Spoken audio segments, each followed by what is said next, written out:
A Terceira Guerra Mundial está batendo a porta? Essa é a questão, essa é a mãe, seu eixo da nossa live.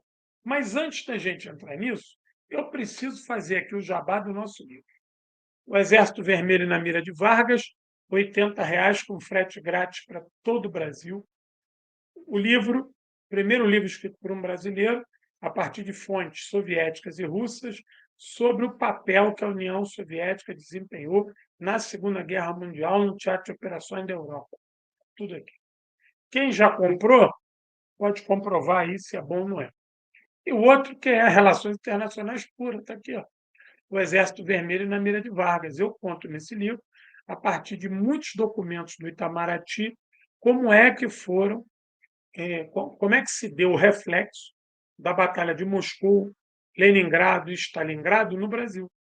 Como é que as vitórias soviéticas soaram no Brasil. Lembrando que o Brasil de Vargas era o Brasil da ditadura do Estado Novo, onde o Partido Comunista estava completamente na clandestinidade. Se tu falasse a palavra comunista, tu entrava na porrada, isso não morresse. Então, como é que isso funcionou aqui?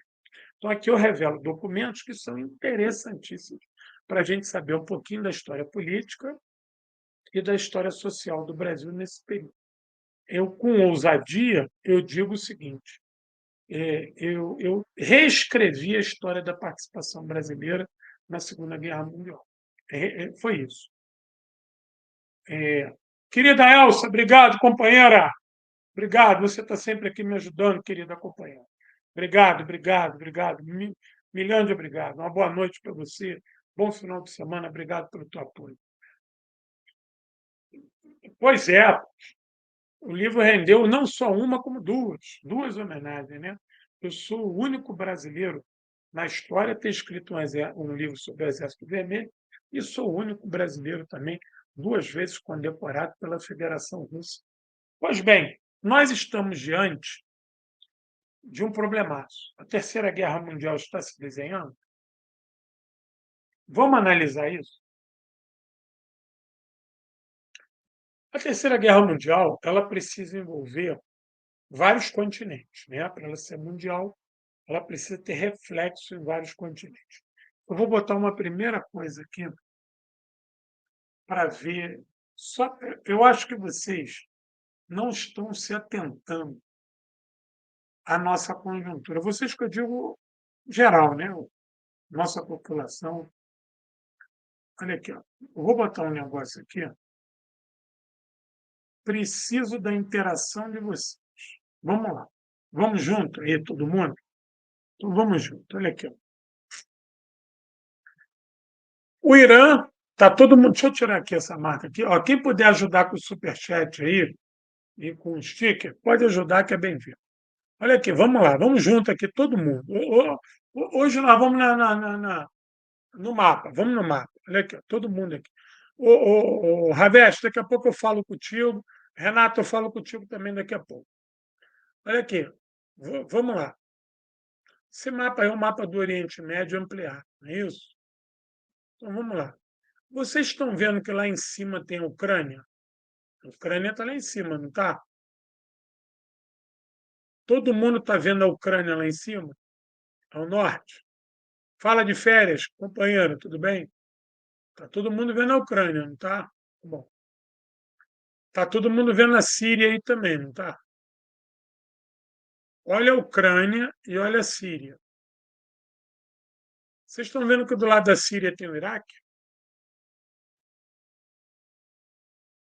Se olhar um pouquinho mais para baixo, a gente chega na Palestina e no Líbano, né?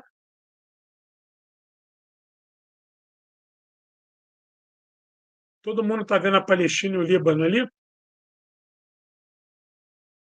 Se a gente for ao sul, a gente não chega no Iêmen?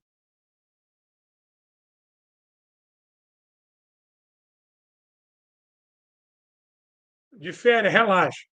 Chegamos no Iêmen, não chegamos? Agora eu vou fazer uma pergunta para vocês. Tem guerra na Ucrânia? Tem. Tem guerra na Síria?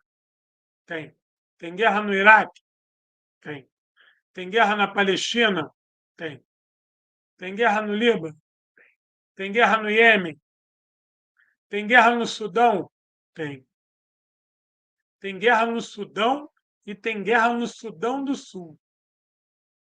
Tem guerra na Etiópia? Tem guerra na Etiópia. Vamos subir um pouquinho? Tem guerra no Turcomenistão? Existem tensões no Irã? Existem tensões no Afeganistão?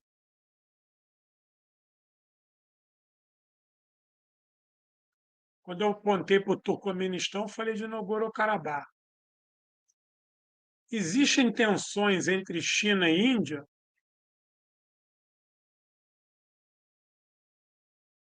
Existem tensões na Somália?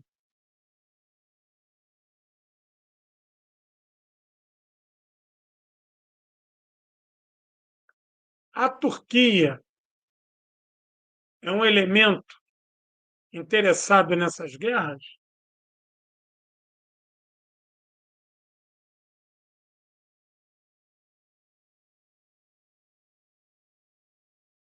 Eu coloquei o mapa aqui para vocês verem, onde mais de 70% do mapa está em guerra. Se não está em guerra, está em conflito. Se não está em conflito, estão em tensões.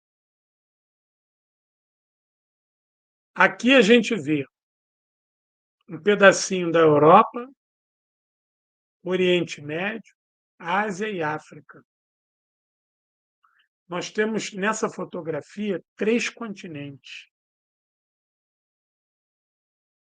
Só está faltando a Oceania e a América e as Américas, né? Aí eu deixo com vocês. Aí vocês é que vão me dizer. Tem guerra ou não tem? O conflito está a um pé de ser global ou não? Porque o que caracteriza um conflito global não é o envolvimento dos países. Não é isso. Ah, tem um monte de país X. É o reflexo do envolvimento desses países no globo, no trânsito de pessoas, no comércio.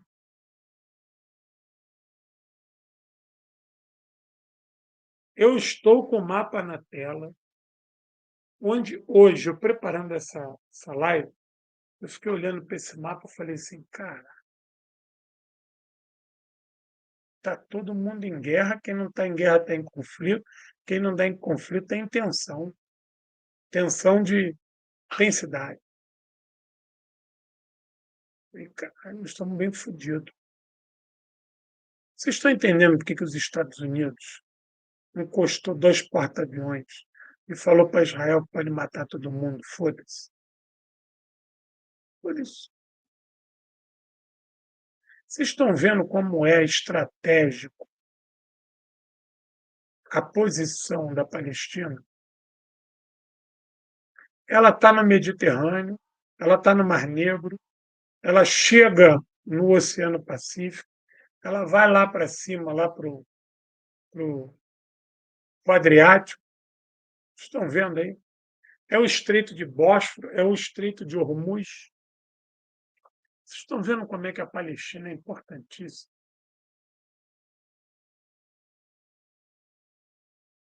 Estão vendo aí? É isso. Quando a gente olha para um mapa que mostra uma encruzilhada de acesso a 3 continentes,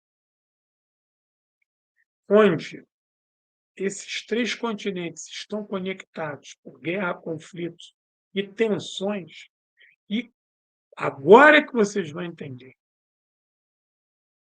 Os Estados Unidos não faz parte desses continentes, mas ele está presente em todas essas regiões.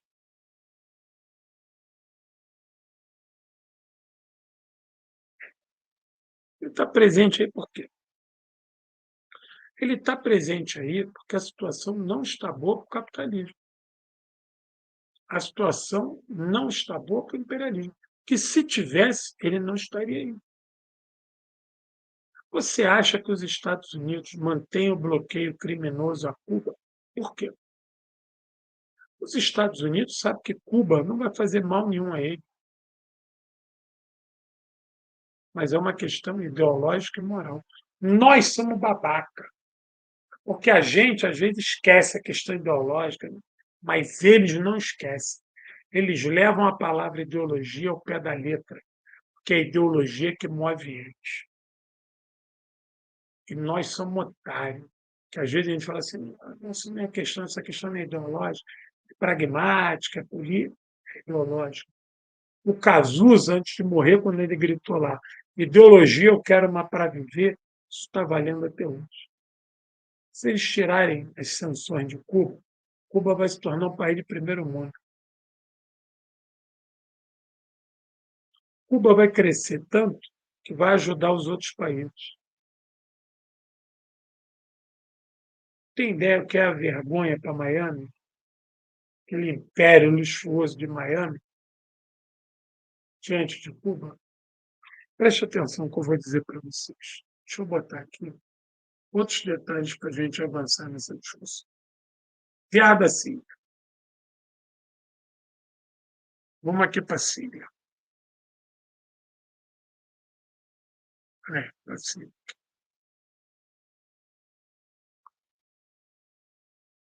Vamos começar devagarzinho.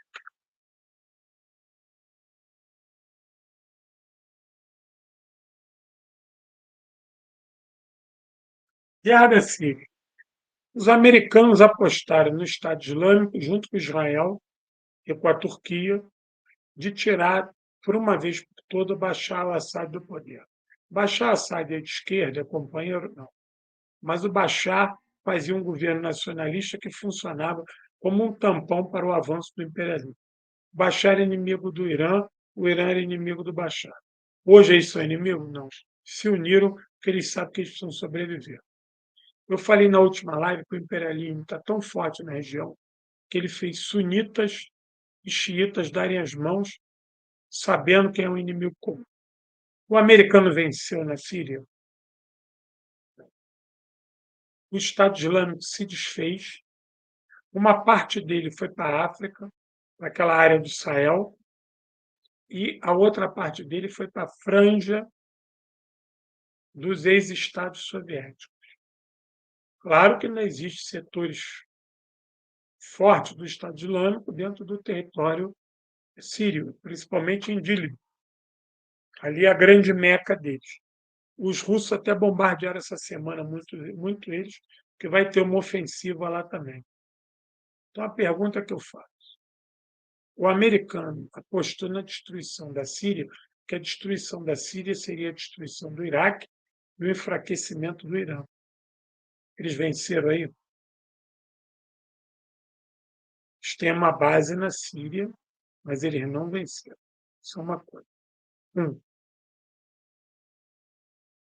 Quem está envolvido na guerra da Síria? Os Estados Unidos, a Turquia e a Rússia. A Turquia é aliada dos Estados Unidos? Não. Mas o Estado Islâmico consensualiza com a Turquia e com os Estados Unidos, que o inimigo maior é a Rússia. Olha, vamos entender o jogo de poder. Vamos entender o jogo de poder. Porque todos eles, Estados Unidos, Turquia e Estado Islâmico, e Peshmerga, odeiam o Irã. O Irã está na Síria, ajudando o Assad junto com o Hezbollah. Ah, mas a gente vai falar do PKK. O PKK tem tido umas posições muito duras politicamente que eu não concordo. Mas é inegável a bagagem, a luta e a história do PKK para a fundação do Estado Curdo. E eu acredito que hoje, na mão do PKK, o Bashar al-Assad cederia um Estado curdo semi-autônomo dentro da Síria ao PKK. Ele não cederia isso aos peshmerga de direita. É a minha avaliação. Que o Bashar entendeu que é melhor ser amigo do PKK do que inimigo. Foi por isso que a Turquia descobriu que essa possível aliança PKK e Síria estavam conversando. E foi aí que a Turquia se aliou aos Peshmerga, o Kurdistão de direita, e passaram a fazer carga em cima do PKK. Isso é uma coisa. Isso é uma coisa. Síria. Síria se tornou uma esquina perigosa. A Turquia tem um interesse particular, os Estados Unidos têm outro, a Rússia tem outro. Qual é o desejo de Damasco? É o desejo russo. Então, Damasco, na linha justa, está com a Rússia. O efeito colateral desse Estado Islâmico se expandiu para o Iraque. O que serviu? Serviu para as forças progressistas no Iraque colarem nesse governo de salvação nacional, combater o Estado Islâmico. Esse Iraque que está aí, ele se tornou aliado do Bashar, do Irã e da Rússia. E ele passou a odiar os americanos e a Turquia. Segundo país. Terceiro, Iêmen.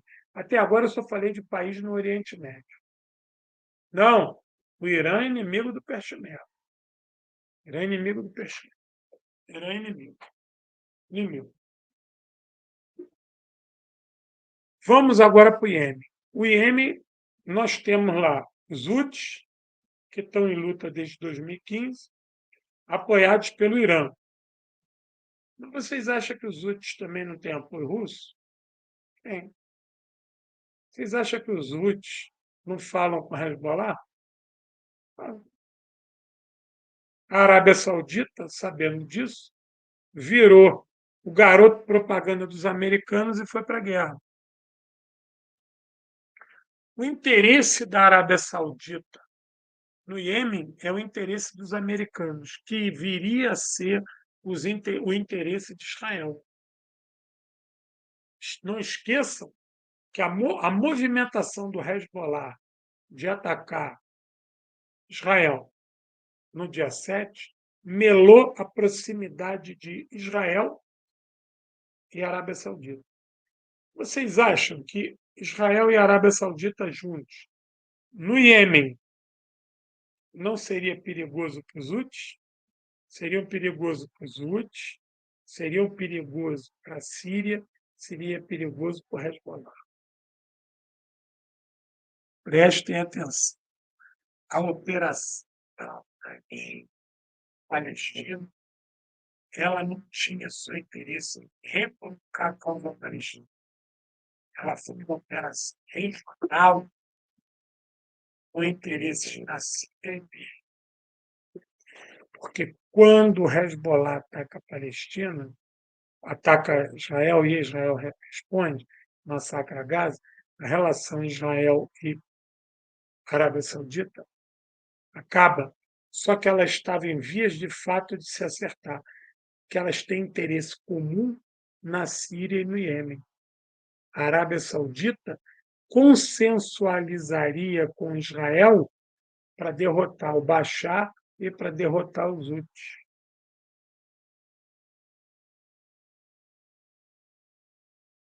Então, a operação do Hamas atendia uma dinâmica de interesse do Irã, da Síria do Bashar e do Iêmen dos Houthis.